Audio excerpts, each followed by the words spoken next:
واتكلمنا على ان المشروع ممكن يبقى فيه منه سب بروجكتس، واتكلمنا على ان عده بروجكتس لو هم في نفس الشغلانه بيأدوا نفس الحاجه بيتحولوا لبروجرام.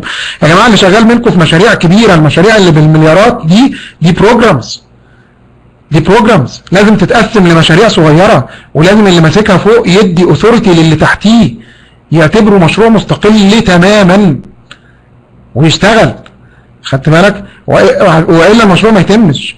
طيب والبورتفوليو قلنا هي بقى البيزنس بتاع الشركه، مش عارف، او عده مشاريع مختلفه ما بتأديليش الى نتيجه واحده. يعني مثلا البروجرام ممكن يبقى مدينه مبنيها، بورتفوليو لا ده انا بعمل هنا مش عارف محطه نوويه في حته، ومش عارف بعمل فين ايه حظيره دواجن، وبعمل ايه، ما لهمش دول البيزنس بتاع الشركه اللي هي. لكن البروجرام هو كلها حاجات كده مرتبطه، مجموعه مشاريع مرتبطه ببعضها.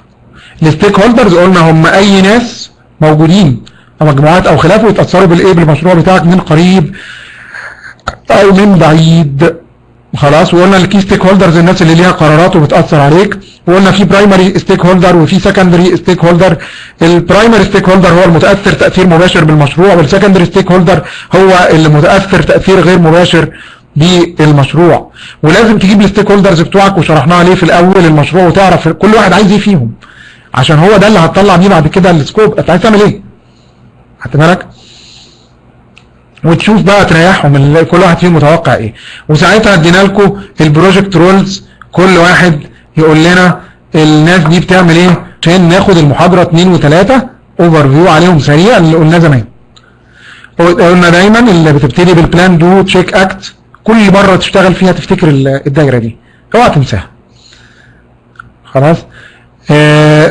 قلنا ساعتها ان انت الستيك هولدرز ممكن يشملوا كل الناس اللي موجودين دول. خلاص. كل الناس اللي في الشريحه دول، الكاستمرز كلاينتس اليوزر، كل الناس دي ستيك هولدرز ليك. وساعتها قلنا يا جماعه احنا مش هنمشي زي البيمبوك. البيمبوك ماشي نولج ارياز، بيكلمك على البروجكت انتجريشن مانجمنت، وبعدين البروجكت سكوب مانجمنت، وبعدين بروجكت تايم مانجمنت، وبعدين كوست، كواليتي، هيومن ريسورسز، كوميونيكيشن، ريسك مانجمنت، بروكيرمنت مانجمنت. قلنا دي مش هتوصلك انك تبقى مدير مشروع مربط الحاجات ببعض، مش هتوصلك في الامتحان انك تعرف تحل بسهوله. فقلنا لا، احنا ناس هنمشي زي ما بيحصل في الطبيعه.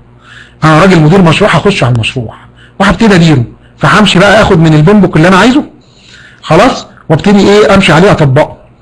خلاص. ماليش دعوه انا بالنولج ارياز دي خالص دلوقتي. فاخر المحاضرات خالص هنبقى نخش كده نعمل اوفر فيو سريع على البيمبوك. ساعتها كمان ممكن اعمل لكم اكسرسايز حلو هخليكم انتوا اللي تشرحوه من اللي انتوا كمان فهمناه ده. هنقول ساعتها ان في اول كل محاضره هنختار واحد نبقى قايلين له قبلها، نقول له يا باشمهندس انت هتعمل اوفر فيو على الحته الفلانيه، وهو اللي هيحضر ويجي يقول لنا اوفر فيو عليها. خلاص. قلنا ساعتها ان احنا عندنا المشروع فيه انيشيتنج، بلاننج، اكسكيوتنج، كنترول اند مونيتورنج، وكلوزنج. وقلنا احنا هناخد اول حاجه هناخدها نبتدي نعمل انيشيتنج ازاي، وبعدين بنفكر فيه ازاي، والكلوزنج برضو ايه معاه. خدت بالك؟ تخيل لازم ناخد الكلوزنج اللي هو اخر حاجه ده، ما سيبوش، لان هو ده هيفتح لك حاجات كتير قوي. خلاص. وبعدين قلنا ان الانيشيتنج بروسيس دي هي بقى اللي بتقول لك ان في مشروع جديد وكده. خلاص. ولما بتبتدي تفكر فيها بتبتدي تطلع منها ايه بقى الانيشيتنج بروسيس دي؟ هتطلع حاجه اسمها البروجكت تشارتر. خلاص. وتطلع حاجه اسمها الستيك هولدر ريجستر، والستيك هولدر مانجمنت ايه بلان. في قصه الانيشيتنج دول اللي هيطلعوا لك. خلاص. لازم يبقوا دول معاك. تخيل بقى اهميه الستيك هولدرز اهم من الاول، بقى عندك ستيك هولدر مانجمنت بلان. خلاص. وبعدين قلنا البروجكت تشارتر هي ايه؟ بتديك اوفر فيو، جلوبال اوفر فيو عن المشروع ده بيعمل ايه، عاوز ايه، مين هم الستيك هولدرز.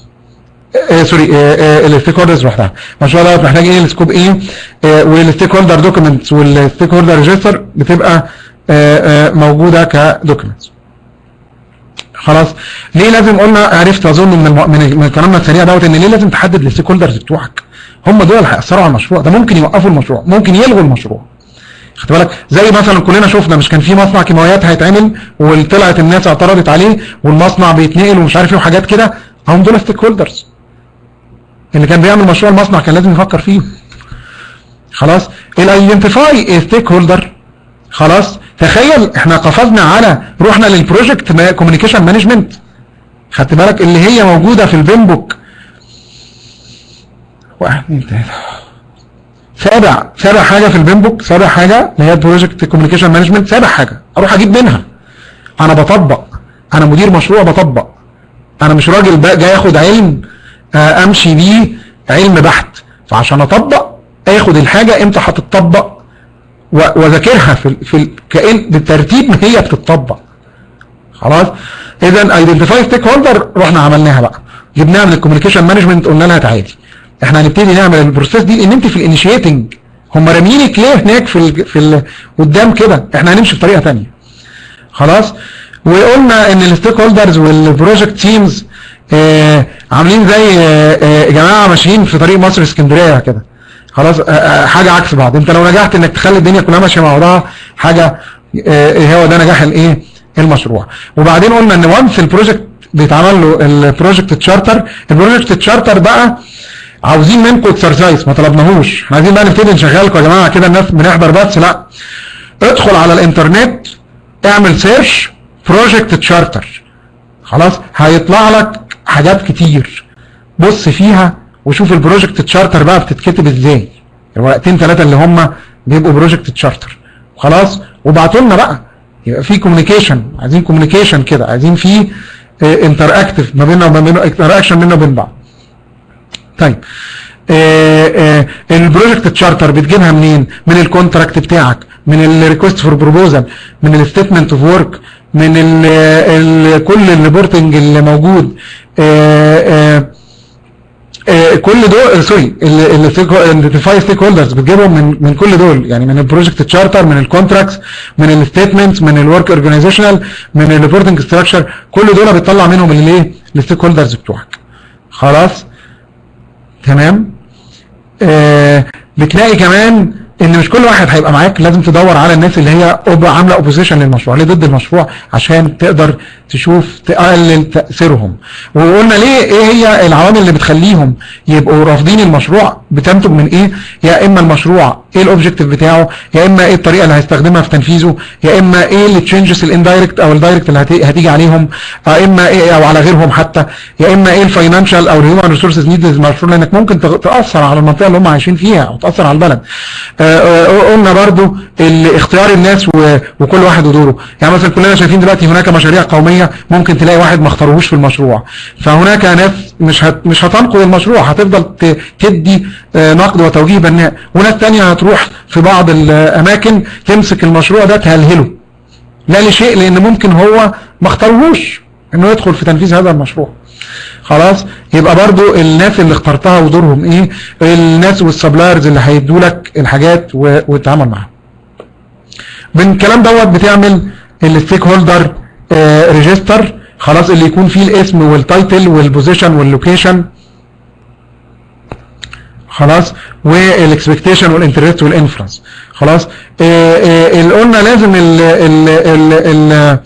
الريجستر ده الستيك هولدر ريجستر يكون شيرد دوكيمنت، ما تخليهاش عندك لوحدك، عشان كده ما تكتبش فيها حاجات تخص الكلاينت، تعليقات مش ظريفه، تحليل مش ظريف، لانك ده شيرد بينك وبينه. خدت بالك؟ طيب الستيك هولدر اناليسيز، قلنا بقى تشوف بقى انت ازاي تحقق لهم اللي هم عاوزينه، بقى تبتدي تعمل اناليسيز ليهم وتشوف كل واحد فيهم وازاي هيأثر على المشروع وايه الانترست بتاعه في المشروع. قلنا بنحدد ايه هو الجنرال اكسبكتيشن بتاعته، ايه هي الحاجات الاهداف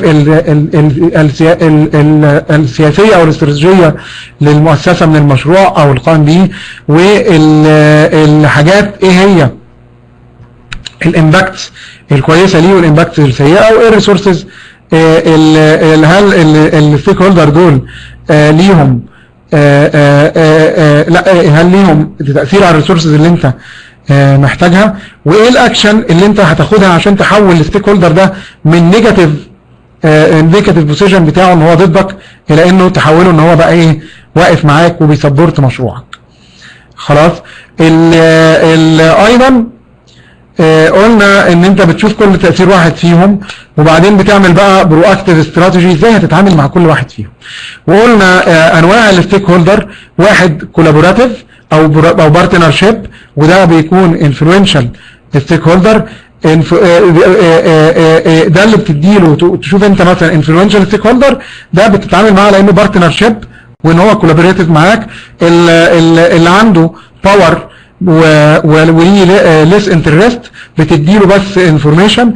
اللي عنده انترست بالمشروع لكن ما عندوش باور، ما عندوش ديسيجن، ما يقدرش يديك ديسيجن، فدوت بتبقى ايه بيلم بس ايه انفورميشن ليس اكثر. وادينا الشكل دوت لو تفتكروه خلاص الجريد ديت، وادينا فيها الناس، قلنا فيها رسمنا خطين اكسين، خط فيهم الانترست وخط فيهم الباور.